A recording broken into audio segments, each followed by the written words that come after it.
Students, welcome to ITRC online classes. आज हम पढ़ेंगे लिंकिंग स्प्रेडशीट डेटा। आज के टॉपिक में हम पढ़ेंगे कि किस तरह से हम मल्टीपल शीट्स को क्रिएट कर सकते हैं और उनके बीच का जो डेटा है उसको लिंक कर सकते हैं।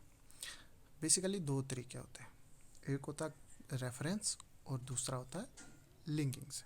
आप एक शीट का रेफरेंस दूसरे शीट में डालें या लिंक करें आप एक्सटर्नल डेटा को। ये दो तरीके आपके पास होते हैं। तो सबसे पहले हम शीट को कैसे क्रिएट करेंगे। सबसे पहले आप एक शीट खोलें जिस पे आप काम करना चाहते हैं। तो आपको बॉटम लेफ्ट कॉर्नर पे एक प्लस का साइन दिखेगा, आप उस पे क्लिक कर दें तो आपकी नई स्प्रेडशीट बन जाएगी। यहाँ तो आप क्या कर सकते हैं, आप राइट क्लिक करें कहीं पे भी अपने शीट पे, वहाँ पे आपके पास इंसर्ट आएगा, उस पर क्लिक करें तो आपकी एक नई इंसर्ट शीट जो है वो नई शीट जो है वो इंसर्ट हो जाएगी। अब आ गया हाइपरलिंक। कभी कभी क्या होता है कि आपको जंप करना पड़ता है एक डॉक्यूमेंट से दूसरे डॉक्यूमेंट में।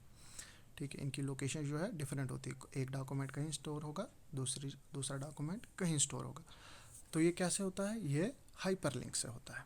ठीक है, आप क्या कर सकते हैं, एक डॉक्यूमेंट से दूसरे डॉक्यूमेंट में जा सकते हैं जो सेम लोकेशन पे है, या एक स्प्रेडशीट या डॉक्यूमेंट से दूसरे स्प्रेडशीट या डॉक्यूमेंट पे जा सकते हैं जो डिफरेंट लोकेशन पे है।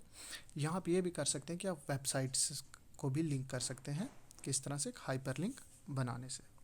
हाइपरलिंक बेसिकली दो टाइप के होते हैं, एक होता है रिलेटिव और दूसरा होता है एब्सोल्यूट। एब्सोल्यूट हाइपरलिंक में क्या होता है, आपको कंप्लीट पाथ देना पड़ता है फाइल का जहाँ पे आपकी स्टोर है वहाँ पे। और रिलेटिव में क्या होता है, बेसिकली रिलेटिव में जो है आपकी दोनों स्प्रेडशीट सेम लोकेशन पे होती हैं, तो आपको कंप्लीट पाथ नहीं देना होता क्योंकि दोनों एक ही जगह पे मौजूद होती हैं। अब हाइपरलिंक आप कैसे क्रिएट करेंगे, सबसे पहले आप स्प्रेडशीट पे जाएंगे। ठीक है, सेल पे क्लिक करें जहाँ पे आपने हाइपरलिंक देना है, इंसर्ट टैब में जाएं, उधर आप हाइपरलिंक पे क्लिक करें तो आपके पास एक डायलॉग खुल जाएगा। वहाँ से आप पाथ सेलेक्ट कर दें कि आपने क्या किसी और स्प्रेडशीट का पाथ देना है या किसी वेबसाइट का पाथ देना है, तो आपका हाइपरलिंक क्रिएट हो जाएगा। इसी के साथ साथ आप अपने हाइपरलिंक को एडिट भी कर सकते हैं। उसमें क्या करना है, आपने अपने हाइपरलिंक पे कहीं पे भी अपना कर्सर ले जाना है, राइट क्लिक करना है, वहाँ पे आपके पास एडिट आएगा, एडिट पे क्लिक करें और कोई भी चेंजेस जो आप करना चाहते हैं अपने हाइपरलिंक पे वो हो जाएंगे।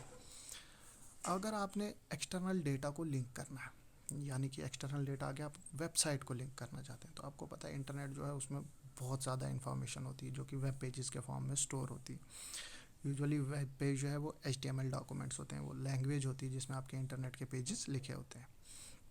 तो जो डेटा आपके वेब पेज पे होता है आप उसको टेबल के फॉर्म में भी जो है अपने स्प्रेडशीट में सेव कर सकते हैं। वो कैसे, सबसे पहले आप स्प्रेडशीट खोलें जहाँ पे आप चाहते हैं कि आप एक्सटर्नल डेटा को लगाएं।